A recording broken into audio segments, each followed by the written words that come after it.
Halo, bagaimana kabar Anda hari ini? Saatnya Anda menyimak berita Palembang bersama saya Rusdi Maulana. Kami akan menghadirkan sejumlah informasi menarik untuk Anda dan berikut berita utamanya. Mobil pickup hantam sepeda motor di atas jembatan Musi 4 Palembang. Satu pengendara sepeda motor tewas di lokasi kejadian. Rumah penampungan benih lobster di kawasan Alang-Alang Lebar, Palembang digerebek polisi.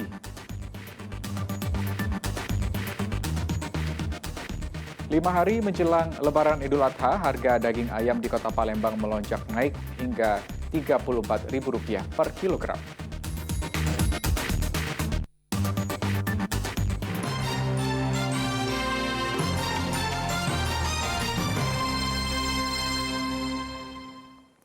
Kita ke informasi pertama hari ini. Kecelakaan lalu lintas di kota Palembang. Menghindari tabrakan dengan kendaraan lain, sebuah mobil pickup menghantam sebuah sepeda motor dari arah berlawanan di atas jembatan Musi 4 Palembang. Akibatnya pengendara sepeda motor tewas di lokasi kejadian. Informasi terjadi laka lantas di Musi 4. Sebuah sepeda motor masuk ke bawah kolong sebuah mobil bak terbuka di atas jembatan Musi 4 Palembang. Kuatnya benturan membuat kedua kendaraan mengalami kerusakan yang cukup parah. Akibat kejadian ini, pengendara sepeda motor bernama Muhammad Raka Al-Rifai tewas di lokasi kejadian. Sedangkan rekannya, Muhammad Zaki, kondisinya kritis tidak sadarkan diri. Kecelakaan maut ini bermula saat mobil melaju dari seberang Ulu menuju simpang Pasar Kuto, hendak menghindari kendaraan di depannya. Diduga kecepatan tinggi membuat mobil oleng dan menghantam sepeda motor korban. Bahkan kedua korban sempat terseret sejauh 15 meter. Sempat antara sepeda motor yang datang dari arah simpang Pasar Kuto mengarah ke seberang. Untuk korbannya, Pak? Korban untuk sementara di rumah sakit, satu meninggal, satu luka berat di rumah sakit Pelabuhan. Atas nama siapa, Bang? Sementara belum identitas yang belum ada. Nanti setelah selesai kita ada penyidikan langsung. Ya. Dari kronologis kejadian gimana nih Bang? Mobil ini hendak kemana? Mobil ini menghindari kendaraan yang dari depan mendahului. Jadi lepas kendali menabrak motor yang berpolisian tadi.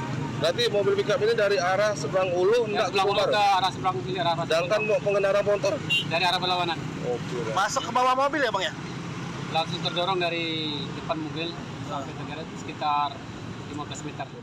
Sementara kedua korban dilarikan polisi ke rumah sakit Pelabuhan Bumbaru, Palembang. Supir berikut kendaraannya dibawa petugas ke Mapolrestabes Palembang untuk menjalani pemeriksaan.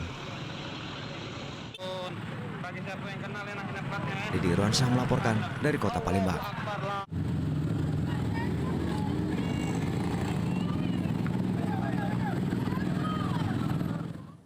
Ya, kita beralih ke informasi lain. Rumah penampungan benih lobster di kawasan Alang-Alang Lebar, Palembang digerebek polisi. Diduga puluhan benih lobster ini akan diselundupkan ke luar negeri melalui Pulau Batam, Provinsi Kepulauan Riau.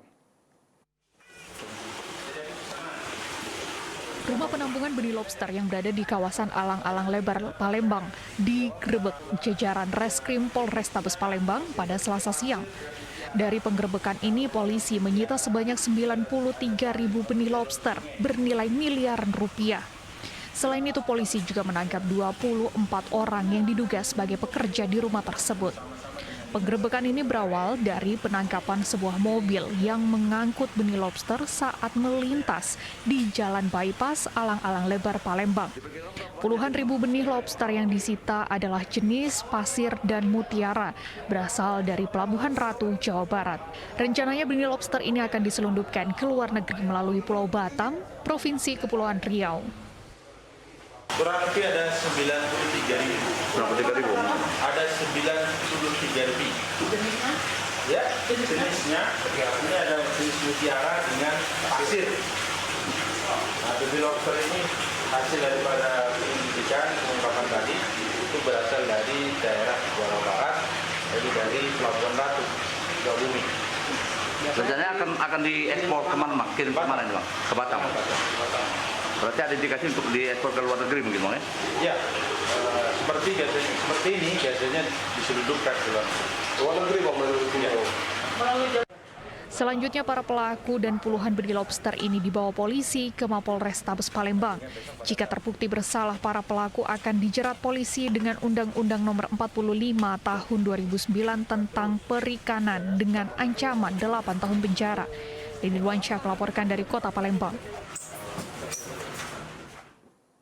Pusat Laboratorium Forensik Mabes Polri telah menggelar olah tempat perkara kebakaran di lantai 2 Rumah Sakit Siloam Sriwijaya Palembang. Petugas menyita sejumlah barang bukti yang diduga sebagai penyebab terbakarnya ruangan rumah sakit.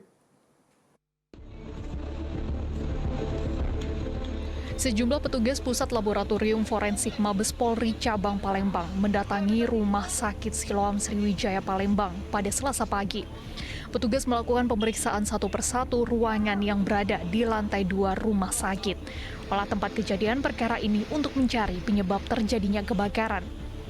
Selama 2 jam melakukan olah TKP, petugas Puslap 4 mengamankan 3 barang bukti dari lokasi kebakaran.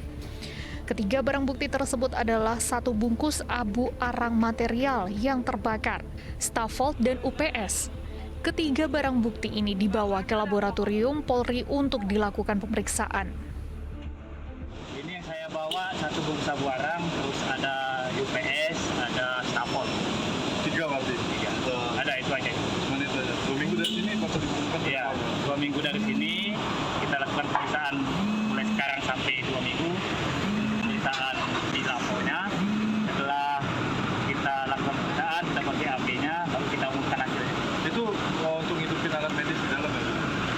Salah satu peralatan untuk yang ada digunakan peralatan medis. Menurut pihak kepolisian, kebakaran terjadi saat pemadaman listrik di wilayah Palembang pada Senin malam. Untuk sementara kita sambil menunggu hasil dari lapor cabang Palembang. Untuk sementara seperti itu, jadi adanya korsleting listrik dari alat instrumen Rumah Sakit Siloam yang membutuhkan voltase besar.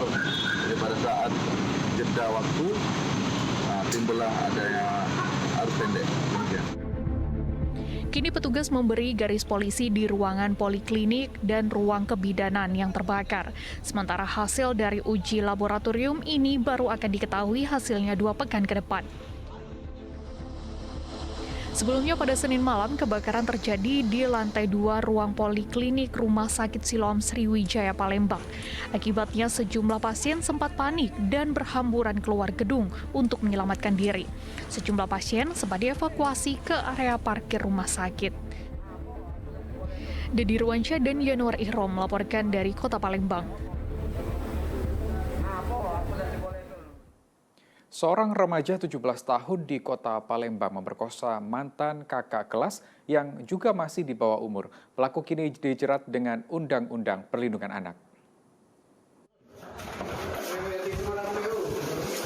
Bermodus mengajak jalan-jalan keliling kota, seorang remaja berinisial MR melakukan tindakan asusila atau pemerkosaan terhadap mantan kakak kelasnya. Kini MR harus berurusan dengan aparat kepolisian dari unit PPA Polrestabes Palembang. Dan kini korban mengalami trauma yang mendalam.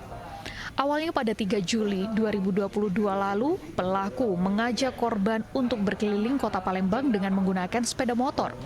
Namun di tengah perjalanan, pelaku justru membelokkan kendaraan ke sebuah hotel. Korban pun dipaksa pelaku untuk melayani nafsu bejatnya sebanyak 2 kali.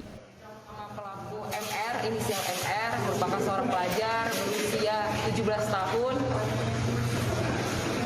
Dia melakukan persetubuhan dengan wanita berusia 17 tahun juga, merupakan kakak kelasnya. Kasus ini terungkap setelah korban menceritakan semua yang dialaminya kepada orang tuanya. Atas perbuatan pelaku, MR dijerat dengan Undang-Undang tentang Perlindungan Anak yang ancamannya di atas 5 tahun kurungan penjara. Deni Irwansyah melaporkan dari Kota Palembang. 3 anggota polisi yang bertugas di Polres Musirawas Utara dipecat dengan tidak hormat dari anggota kepolisian. Mereka diberhentikan karena telah melakukan pelanggaran berat. 3 polisi yang dipecat adalah Bribka Jumintar Panjaitan, Bribka Febriadi, dan Bribtu Fitrianto. Tindakan pemecatan ini terpaksa diberikan setelah upaya pembinaan yang dilakukan Polri tidak diindahkan oleh ketiganya. Upacara pemberhentian dengan tidak hormat atau PTDH terhadap 3 anggota polisi ini digelar di halaman Mapolres Musi Rawas Utara. Apel pemecatan ini dipimpin langsung oleh Kapolres Musi Rawas Utara, AKBP Verly Rosa Putra. Namun karena ketiga polisi yang dipecat tidak hadir, proses pemecatannya pun terpaksa hanya menghadirkan foto dari ketiganya.